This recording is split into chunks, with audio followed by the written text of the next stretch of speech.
Halo semua, Assalamualaikum warahmatullahi wabarakatuh. Hari ini aku tidak lagi nge-review, tapi hari ini aku mau ngobrol-ngobrol sama kalian dan membahas sesuatu topik yang menurutku sih ini menarik. Mau tahu apa itu? Jangan lupa stay tune. Oke, jadi hari ini aku mau bahas tentang stres.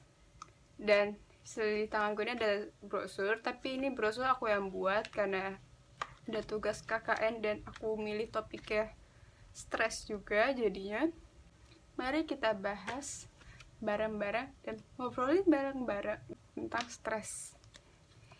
Untuk kalian yang nggak tahu stres itu apa, aku kasih tahu ya. Jadi tuh, stres itu adalah sebuah reaksi tubuh jika kalian merasa ada ancaman, terus tekanan, terus suatu perubahan. Terus kalau kalian merasa kayak bingung, kok aku stres, kok temenku bisa stres karena hal ini, tapi aku kok merasa enggak. Tenang guys, itu karena setiap orang punya stresnya masing-masing. Bisa saja kamu stres nggak sama dengan orang lain, kayak aku stres sama suatu hal yang berhubungan dengan misalnya A dan kamu enggak. Nah itu tuh wajar banget karena setiap orang punya tingkat stres masing-masing dan penyebab stres masing-masing. Oke? Untuk lebih jelasnya lagi, stres itu adalah sebuah tekanan yang dimana kalian tidak dapat meluapinya sendiri. Jadi sehingga tekanan untuk kalian merasa tertekan atau ancaman itu ada dalam diri kalian tuh kayak nggak dikeluarin gitu. Jadi itu sebuah tekanan ada dalam diri kalian, kayak kalian mau emosi tapi kalian nggak bisa ngeluarin, terus dan menumpuk sehingga jadi stres gitu. Terus itu ada beberapa situasi seperti kayak kalian bisa merasakan rasanya putus asa, gugup, marah, atau bersemangat kayak gitu ya. Terus kalau kalian, oh ya by the way, aku bikin ini dari sumber yang terpercaya. Aku kasih tahu aja, aku pakai sumbernya itu dari RSJ Gracia, terus jurnal dari Bukartika Undip Universitas Diponegoro, dan sama dari situs UGM. Kayak UGM itu ada situs psikologi yang ada bahas tentang stres gitu. Kalian bisa cari di Google, aku lupa karena udah lama banget nyari ini. Terus pemicu stres itu juga macam-macam untuk setiap individu ya. Pertama itu pemicu stres itu ada empat kriteria, tapi ada 4 jenisnya. Yang pertama tension, yang kedua frustasi, yang ketiga konflik, terus yang keempat krisis. Kita bahas satu-satu, oke? Tension ini adalah keadaan di mana seorang individu mengalami tekanan atau tegang, kayak contohnya kelilit hutang, terus suami istri yang ketahuan selingkuh salah satu pasangannya. Terus yang kedua, yang terakhir itu kayak kalau kalian seperti masih sekolah, kalian pasti tegang kan menghadapi ujian sekolah kayak gitu. Itu yang termasuk jenis tension pemicu stres yang pertama. Terus yang kedua, frustasi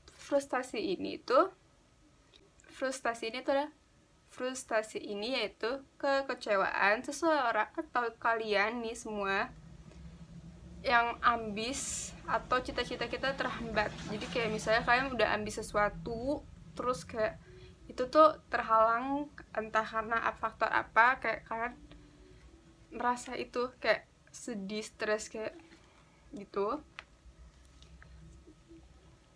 Terus itu contohnya. Terus contohnya lagi kalau misalnya untuk kalian yang udah berumah tangga terus nikah, bercerai gitu, atau ada sesuatu permasalahan yang membuat kalian berpisah, membuat kalian merasa gagal, itu termasuk stres jenis frustasi kayak gitu. Terus yang ketiga, konflik itu perasaan tegang, terus kecemasan yang disebabkannya itu karena sungkar menentukan dua pilihan. Jadi kalau kalian punya dua pilihan, misalnya A atau B, kalian mengalami stres yang kayak aduh aku pilih ini atau ini ya, tapi ini tuh kayak kalian bingung milihnya gitu. Terus kalau kalian mau tahu contoh lainnya gitu, misalnya kayak orang tua kalian yang cerai, terus kalian bingung mau milih ke siapa, mau milih tinggal sama ibu atau bapak kayak gitu, itu masuk ke pemicu stres kalian yang termasuk jenis pemicu konflik gitu. Yang terakhir ini krisis, yaitu kejadian yang sangat mendadak, kayak kalian tuh udah merencanain sesuatu tiba-tiba gagal atau tiba-tiba nggak jadi, terus kayak kalian membuat itu jadi stres karena kayak kalian nggak nyiapin cadangan buat melakukan hal itu kayak gitu. Itu contohnya itu bisa kayak bencana alam, kayak kalian kehilangan seseorang, jadi ya kalian stres kan karena kejadian bencana alam kayak nggak bisa diduga kan, kayak gempa bumi, terus kalau misalnya satu anggota kalian ada yang kehilangan, terus kalian jadi stres karena kayak rasa itu yang membuat jadi kalian stres. Itu termasuk ke stres krisis. Terus kematian seseorang, kayak tinggal bapak atau ibu kalian jadi stres, terus jadi tulang punggung kalau bapak yang meninggal, sehingga kalian kayak stres harus cari uang gimana dan gitu-gitu. Itu termasuk stres krisis. Terus stres itu ternyata ada gejalanya, gengs. Yang pertama, gejala secara emosional kayak cemas, tidak tenang, merendahkan diri. Hal paling simple gejala emosi ini adalah kalau kalian pernah ujian, kalian udah siap tapi kalian merasa tegang kayak panik, aduh aku bisa nggak, kayak aku nggak bisa. Nah itu kalian sudah masuk ke gejala stres karena kalian sudah kayak stres, nggak yakin sama diri, kayak udah merendahkan diri gitu. Nah itu udah termasuk bisa kategorikan stres. Terus gejala fisik itu kayak lemes, pusing, mual. Kalian pasti yang ditinggal keluarga kadang merasa kayak udah lemes banget, kayak kok bisa kayak gitu. Nah itu gejala secara fisik ya kayak gitu. Terus gejala kognitif seperti kesusahan dalam mengambil keputusan, teledor dan lupa, dan berpikir negatif. Ini tuh kalian seperti contohnya kayak gini, kalian kesusahan ngambil keputusan karena konflik rasa yang pasangan suami istri pisah, kalian kayak harus milih ke siapa, ibu atau bapak.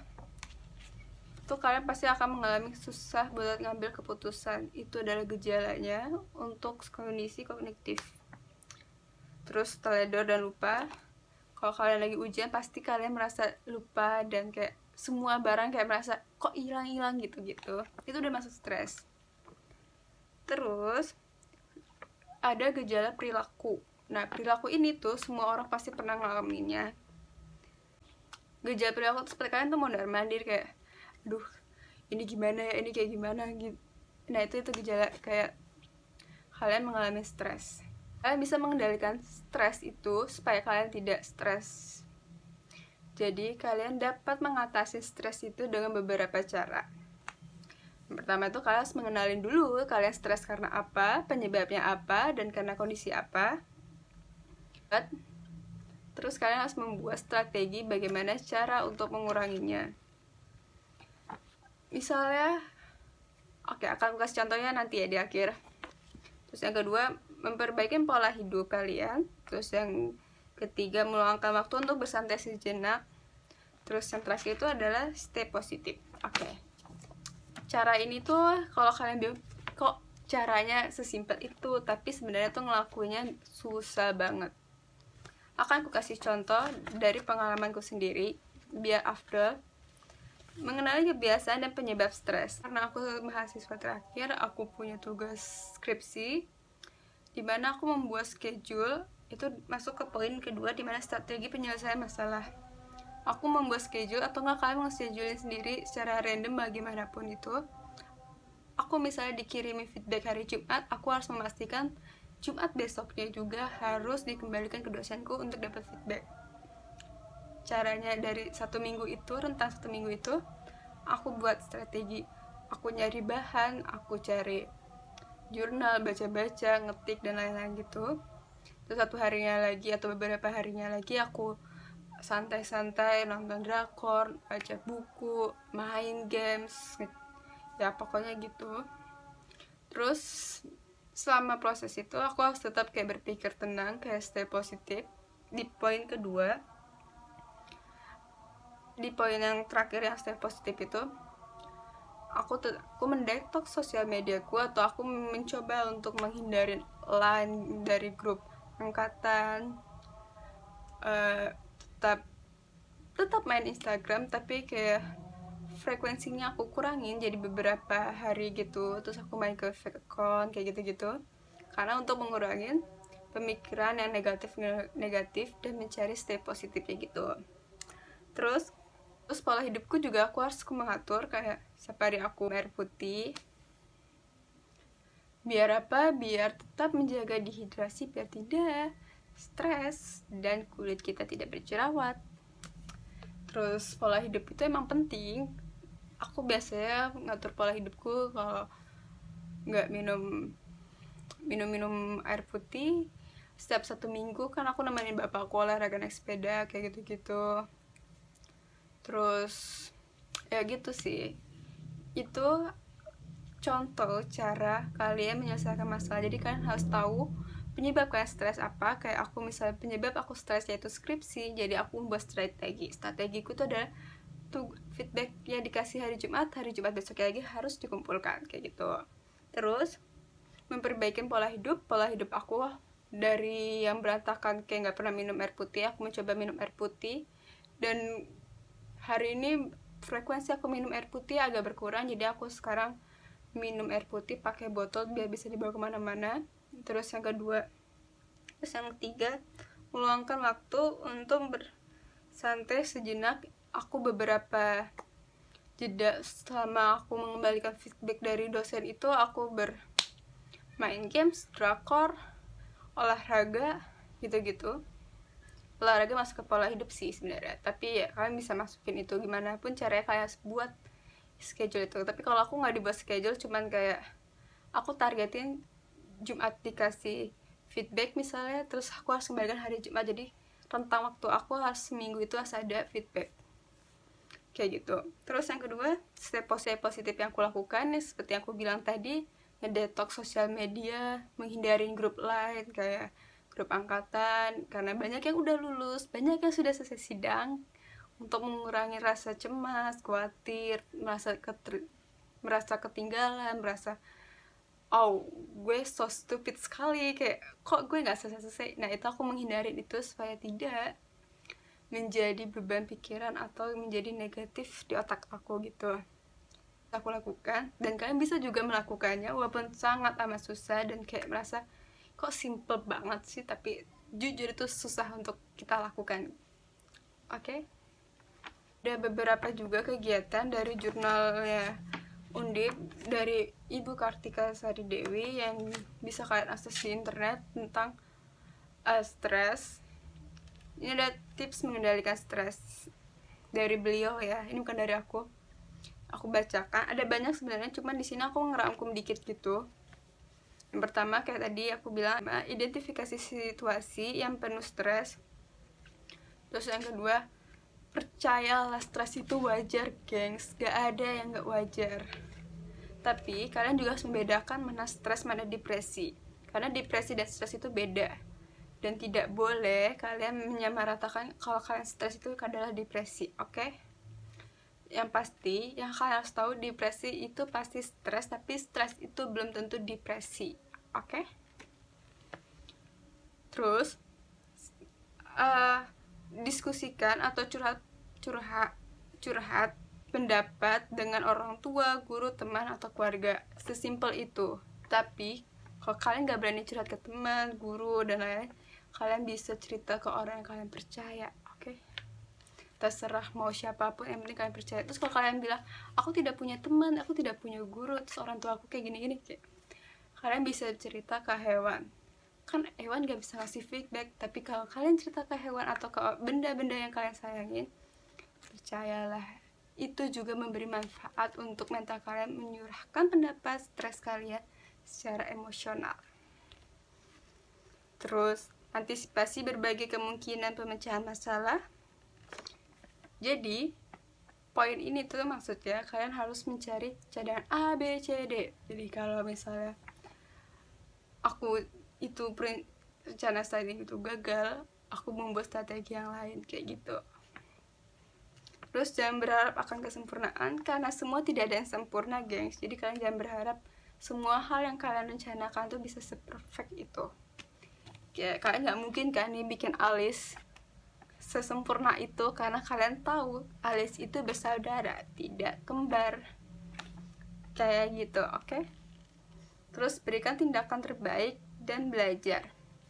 Jadi setiap usaha yang kalian lakukan untuk membuat strategi itu berjalan lancar, kalian lakukanlah secara maksimal mungkin, dan kalian pahami dan belajar baik-baik setiap permasalahan yang ada, karena setiap masalah itu adalah pembelajaran hidup untuk kalian, oke? Terus perbaikin keterampilan mengatasi masalah. Terus habis itu ada praktekkan komunikasi yang asertif. Terus habis itu ada temukan seseorang yang berhasil mengatasi stres. Temukan seseorang yang berhasil mengatasi stres. Terus kalian harus tiru. Misalnya gini deh, simple ya. Kalian merasa kurang motivasi, terus kalian jadi stres. Kalian bisa cari motivasi atau kata-kata motivasi untuk kalian bisa mengupgrade diri kalian menjadi lebih baik dan tidak menjadi stres. Karena kalian harus ingat banget poin-poin ini. Stres itu wajar, oke? Tapi kalian jangan menyalahkatakan stres itu wajar. Jadi kalau kalian depresi itu tidak wajar, oke? Stres wajar, tapi kalau depresi kalian harus segera ke yang ahlinya, karena depresi itu udah tingkat lanjutan dari stres. Walaupun stres itu belum tentu depresi, tapi tetap harus, kalau kalian kena depresi, kalian harus ke tempat yang lebih ahli seperti psikolog atau konseling atau BK gitu ya. Terus peragangan atau relaksasi. Peragangan atau relaksasi, kalian bisa melakukan yoga. Yoga itu ada manfaatnya banyak. Aku pernah baca di jurnal-jurnal, itu tuh bisa merilekskan otak, badan, dan pikiran dan badan kita. Aku pernah ikut relaksasi dari kampusku. Relaksasi apa aku lupa, pokoknya pikiran kita tuh ada pikiran baik sama pikiran jahat, dan paling sering dominan itu pikiran jahat. Cuman kalau kita sering lakukan yoga, relaksasi kayak gitu, kalian bisa mengatur rasa. Jadi tuh aku pernah ikut relaksasi, dan relaksasi itu dimana dijelaskannya tuh sama beliau, kita tuh ada sisi jahat dan sisi positif, pikiran jahat dan atau pikiran positif kayak gitu. Dan orang yang baru melakukan relaksasi emang biasanya lebih dominan yang negatifnya. Tapi nanti kalau udah lama-lama kita melakukan relaksasi atau kayak yoga gitu, kalian bakalan merasa ketenangan dalam pikiran kalian, kayak relax gitu. Dan mungkin kalian lebih bisa mengatur pikiran baik kalian untuk lebih dominan dibanding kayak yang negatifnya gitu. Terus habis itu dengarkan musik favorit kalian. Terus kurangin bicara, perbanyak mendengar. Bersyukur. Terus hitung seberapa banyak anugerah yang kau dapatkan. Terus bandingkan dirimu yang dulu dengan sekarang. Terus kalian harus lihat itu perubahannya, so amazing. Setiap orang punya perubahan yang drastis dalam hidupnya walaupun sekecil itu, oke? Terus jangan melakukan apapun, duduk dan tenang. Maksudnya jangan lakukan apapun, duduk dan tenang, kayak kalian relax, kayak mikir, kayak bapak-bapak duduk depan teras santai sambil baca koran, pegang kopi, teh, kayak gitu, santai saja. Terus ekspresikan stres kita dengan menulis, olahraga, bicara pada orang yang kita percayain. Oke, kalau yang ini tuh kalian mungkin menurut kalian ini agak sedikit aneh atau rasa tidak percaya atau gitu misalnya. Tapi emang menulis atau olahraga tuh bisa menurunkan rasa stres kalian. Kayak misalnya olahraga tinju, kalian bisa melampiaskan rasa emosi kalian saat melakukan pukulan. Terus nulis, kalian bisa mencurahkan perasaan kalian kayak diary kalian gitu, kayak kalian membuat diary kalian gitu seperti kayak melakukan daily diary gitu, dimana kalian bisa menuliskan semua emosi kalian dalam buku kayak gitu. Terus bertanggung jawablah pada hidupmu. Jadi setiap permasalahan kalian harus bertanggung jawab, walaupun masalah sekecil apapun. Kalian jangan lari, karena kalau kalian lari nggak mungkin menyelesaikan masalah, dan kalian akan menambah itu stres terus-terusan. Jadi nggak mungkin stres itu hilang kalau kalian tidak menyelesaikannya. Segitu dulu gengs pembahasan tentang stres atau diskusi tentang stres. Kalian terserah kalian ini mau anggap ngobrolan, diskusi, atau tempat sharing. Kalau kalian merasa ini bermanfaat, kalian bisa like, comment, dan subscribe. Terus kalau kalian suka, kalian bisa share ke teman kalian. Terus kalau kalian merasa ada yang salah perkataanku, terus kalian mau ngekritik, juga bisa tulis di komen. Tapi aku selalu berharap semoga video aku selalu bermanfaat untuk kalian. Assalamualaikum warahmatullahi wabarakatuh.